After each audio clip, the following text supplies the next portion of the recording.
நாம் நடத்துகிற அநாதை இல்லத்திலே வளர்ந்து, ஆனால் சிறு வயதிலே எங்கள் கைகளிலிருந்து பிரிக்கப்பட்டு, அவள் எங்களோடு இருந்ததெல்லாம் 4 ஆண்டுகள் தான். 5 வயதிலே அனாதையாக தாய் தகப்பனை ஏற்றவளாக வந்தாள். 4 வருடங்கள் எங்களோடு இருந்தாள்.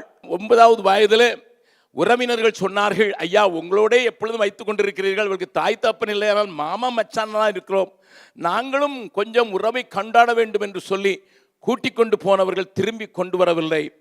எங்களுக்கு அதை பிரித்து விவரத்தை அறிவதற்கும் அவர்கள் விடவில்லை. நடந்த காரியம்தான் பின்னதாக தெரிந்தது. 9 வயதில் அவளை திருமணம் செய்து கொடுத்து விட்டார்கள். கவனியுங்கள், அந்த 9 வயதில் அவள் திருமணம் செய்து கொண்டு 4 வயதில் தான் 4 வருடம் தான் எங்களோடு இருந்தாலும் அவளுக்கு சில வசனங்கள் தெரியும், சில பாட்டுக்கள் தெரியும். ஆண்டவர் கிரியை செய்வார் என்று திருமணம் செய்து கொண்டு கணவன் வீட்டுக்கு எடுத்துக்கொள்ளும் போது அங்கே அந்த கலாச்சாரத்தின் முறைப்படி, மத வழிபாடுகளின் முறைப்படி அவளை வீட்டுக்குள் கொண்டு போகும்போது அவளை ஆசரிக்க சொன்னார்கள் சில காரியங்களை. அவள் சொன்னால், நான் இயேசுவை தான் அறிவேன், மற்ற தெய்வங்களை அறிய மாட்டேன், வணங்கோ மாட்டேன் என்று சொன்னதினால அன்றைக்கே தன்னுடைய துப்பாக்கி அந்த இடத்திலேயே காட்டி வீட்டுக்கு ஓடு என்று அனுப்பிவிட்டான். அனுப்பிவிட்டு அவனுக்காக அவள் ஜெபிக்கத்தான் முடியும், அடித்து அனுப்பிவிட்டான். அந்த ஜெபிக்கிற நாளிலே அந்த துப்பாக்கி ஏந்தின அந்த ஒரு துர்மார்க்கனுடைய தம்பியை மிகவும் நேசித்தான். அவன் திடீரென்று வியாதிப்பட்டு ரத்தம் கற்க ஆரம்பித்து அவனை காப்பாற்றக்கூடாத நிலைக்கு வாரணாசி என்று சொல்லப்படுகிற காசியில் இருக்கிற ஹிந்து யூனிவர்சிட்டி ஹாஸ்பிட்டலில் வைத்த போதும் ஒன்றும் செய்ய முடியாது, தூக்கி கொண்டு போங்கள் என்றால் வீட்டிலே மந்திரவாதிகள் எல்லாம் பெரிய பெரிய மந்திரவாதிகள் என்றால் கொள்ளையடித்த பணம் கையில் இருந்தது. வரவழைத்து அவர்களை கொண்டு எப்படியாயிலும் காப்பாற்ற வேண்டும் என்று நினைக்கும் போது அவனுடைய நிலைமை இன்னமும் மோசமாக ஆரம்பித்ததினால அந்த நேரத்தில் அவனுக்கு யோசனை வந்தது, நான் திருமணம் செய்து ஆனால் வாழ்க்கை நடத்தாமல் விரட்டிவிட்ட அந்த மகளை நான் விரட்டி விட்டதற்கு அவள் ஒரு தெய்வத்தை வணங்கினாள் அல்லவா, ஏன் அவளை கூட்டிக் கொண்டு இந்த நேரத்தில் சோதிக்க கூடாது என்று சொல்லி ஆள் விட்டு கூப்பிட்டு அவளிடத்தில் கேட்டான். இப்பொழுது அவளுக்கு வயது 13 ஆகிவிட்டது. கவனிங்கள், 4 வருஷம் 13 வயது. ஆனால் நாங்கள் போட்ட அந்த விதை, சிறு வயதிலே போட்ட விதை ஏற்ற காலத்தில் முளைத்திருந்ததினால் அவள் விசுவாசத்தை விடவும் இல்லை, வேதம் வாசிப்பதில் தவறவும் இல்லை. ஹல்லேலூயா. அதிகம் பேச மாட்டாள், பேச மடந்தேன் தான் நாங்கள் அவளை கூப்பிடுவது வழக்கம். அப்படிப்பட்ட அந்த பெண் கூட்டிக் கொண்டு வந்து என் தம்பியை சுகமாக்கினால் உன் இயேசுவை நானும் பின்பற்றுகிறேன் என்று. அவன் மரித்த நிலையிலே கிட்டத்தட்ட கிடக்கிறான். அன்கான்சியஸ் ஆகி பல நாட்கள் ஆகிவிட்டது. எழுப்பி வைத்தால் உடனே ரத்தம் கக்குவான், அவ்வளவுதான் தெரியும்.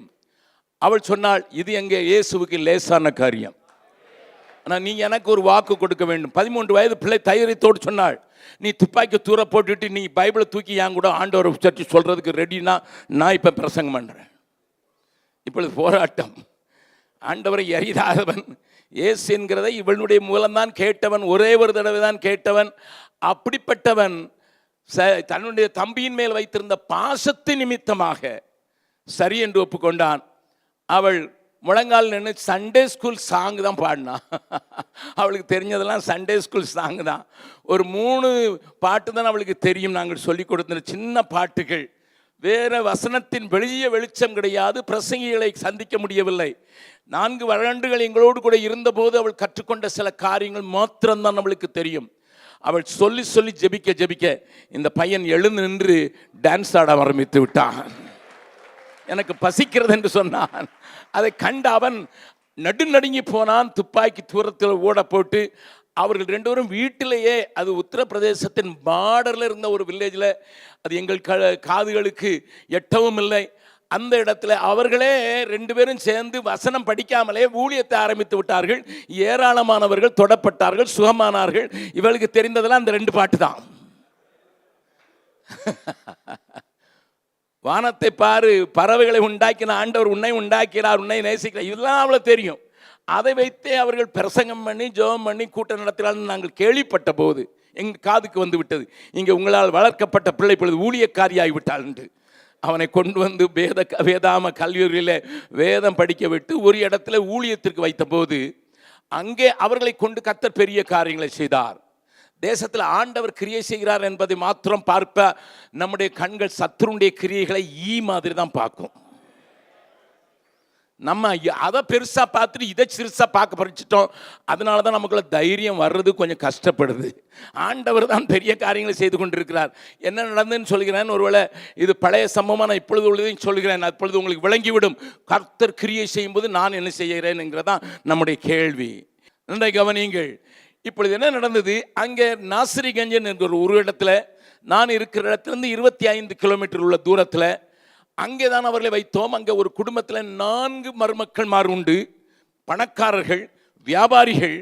ஆனால் 4 பேருக்கு வைத்த செய்வனையின் கோளாறில் அந்த 4 மருமக்கள்மாரும் ஒரு வாரம் விட்டு ஒரு வாரம் நாக்கை நாயை போல தொங்க விட்டு 4 காலில் நடப்பார்கள். செய்வனையினுடைய பலாத்த ஆளுகை அவர்கள் மேலே இருந்தது. அப்பொழுது எப்படியோ கேள்விப்பட்டு இவர்கள் 2 பேரையும் கொண்டு போய் ஜெபம் பண்ணால் அவர்கள் 2 நாள் அந்த முழு குடும்பமும் ஆண்டவருக்குள்ளே வந்து விட்டது. இன்றைக்கு அதில் ஒரு பெண், பூல் குமாரி என்று சொல்கிற ஒரு பெண், எல்லா இடத்துக்கும் தனியாகவே போய் அழகா இருப்பாள், பார்க்கிறதுக்கு நல்ல அழகான ஒரு பெண், தனியாகவே போய் அவளே சுவிசேஷம் அறிவிக்கிற ஒரு நல்ல ஊழியக்காரியாக அந்த குடும்பத்தில் இருந்து கொண்டே இருக்கிறாள். அந்த 4 மருமக்கள்மாரில் அவர்கள் உடனே ஆலயத்துக்கு வர ஆரம்பித்தாங்க. ஒரு ஆண்டவருக்கு என்று ஒரு ஆலயம் கட்டினோம். அதை பார்த்த மற்ற ஜாதியினர், மாற்று மதத்தினவர்கள் ஆராதனை வேளையில் ஒரு வெடிகுண்டை நடுவில் போட்டார்கள். பாயிண்ட் பிளாங்கில் இவரை சுட்டார்கள். ஆனால் ஜனங்கள் காயப்பட்டார்கள். அவருக்கு இங்கே வயிற்றிலே தான் காயப்பட்டதினால அவர் உயிர் தப்பி விட்டது. ஆனால் குடல் 9 அங்குலத்தை வெட்ட வேண்டியதாகிவிட்டது.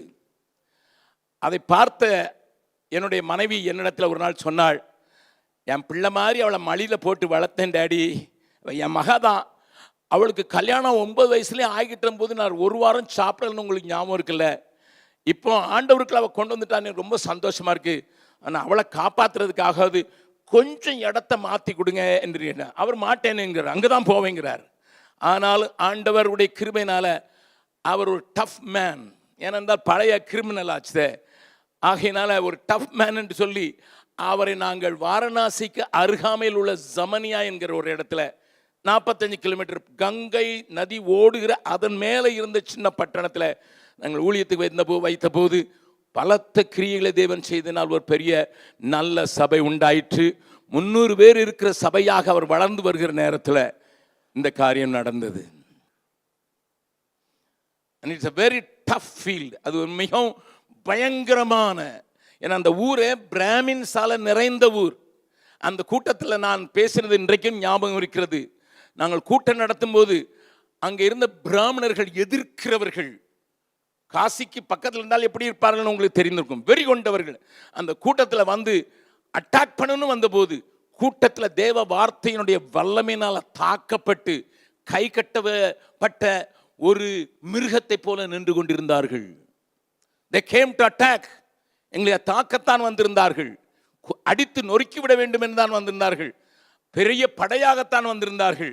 ஆனால் கூட்டத்தில் கர்த்தருடைய கரம் அசைவாடினதினால அவர்கள் அந்த கூட்டம் முடிந்து போகும்போது சொன்னார்கள், நம்முடைய சகோதரர்களை பார்த்து, டீமை பார்த்து, குருசை டீமை பார்த்து சொன்னார்கள், நாங்கள் என்னெல்லாமோ செய்ய வந்தேன், உங்கள் ஆண்டவர் எங்களை கட்டி போட்டார். சிங்கத்து வாயை கட்டுறவர் இன்னைக்கும் உயிரோடு இருக்கிறாருங்கிறத நீங்கள் வட இந்தியாவில் தான் நீங்கள் பார்க்க முடியும்.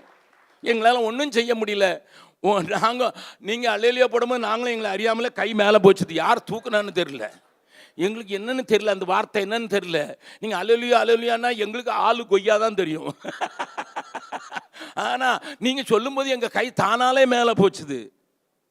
Sir, God is working in North India. Yogi எல்லாம் யோகி தாத்தா வந்தாலும் நம்ம பார்த்துக்கிடுவோம். நல்லா கவனிங்க. அப்போ நவம்பர் மாதத்தில் அவர் தூக்கி உள்ள போட்டாங்க.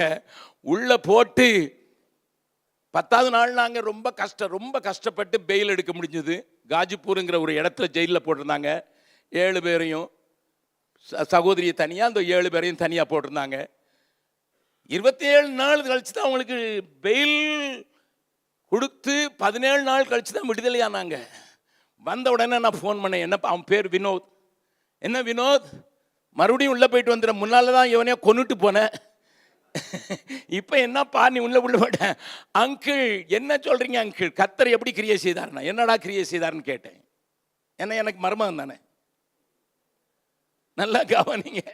அவர் சொல்றாரு, இங்க 300 பேருக்கு தானே ஆராதனை நடத்தினாங்க, 700 பேருக்கு ஆராதனை நடத்தினேன். எல்லா இன்மேட்ஸும் காலையும் சாயங்காலம் ஆராதனை நடத்துறேன் அங்கிள். நான் என்னப்பா என்ன நடந்ததுன்னு கேட்டேன். நாங்கள் உள்ளே போனோம்ல, அது சண்டே அங்கிள். நாங்கள் 6 சகோதரர்கள் என் பிள்ளையும் சேர்த்து நாங்கள் அதனால் உட்காந்து மௌனமாக அங்கே பாடினதுக்கே பிடிச்சிருந்துட்டான். இங்கே மௌனமாக ஜெயிலுக்குள்ளே ஜோம் பண்ணணும்னு நாங்கள் கூடி கொஞ்சம் மெசுன்னு ஜோம் பண்ணோம். அங்கே இருந்த பவுசிக்கார் பார்த்து, இன்னைக்கு சண்டேல நீங்கள் ஆராதிப்பீங்கல்ல, ஆராதனை பண்ணுங்கன்னு சொல்கிறான். ஜெயிலுக்குள்ளே எல்லா இடத்துலையும் ராகேல் இருக்கிற, நமக்கு தான் கண்ணு தெரிய மாட்டேங்குது. எல்லா இடத்துக்குள்ளும் ஒரு ராகேல் இருக்கிறாள். அப்போ இவங்க சொன்னாங்களா, நீங்களா ஆராதனை அப்படியே பிடிச்சி வந்தாங்க, பைபிள் கூட கொண்டு வரல, நான் வச்சிருக்கேன்ட்டு அவர் பெட்டிக்குள்ள இருந்து பைபிளை தோண்டி கொடுத்து காலையும் மாலையும் கூட்டம் நடத்தும் போது 700 இன்மேட்ஸுக்கும் வேற வழி கிடையாது. எல்லாம் உட்காந்து இயேசுவே ஆண்டவர்னு பாடுறதுக்கு. எத்தனை பேர் ஆண்டவருக்கு வந்தாங்கன்னு எனக்கு தெரியாது, ஒன்று தெரியும். ஆமாம், பக்கத்தில் உங்க கையை பிடிச்சி சொல்லுங்க. வெளியே இருந்தால் 300 பேர், உள்ள போனால் 700 பேர். நமக்கு இது விளங்குறது இல்லை, தான் பிரச்சனை. நமக்கு அதனால தான் வெளியே போகிறதுக்கே நமக்கு பயமாக இருக்குது.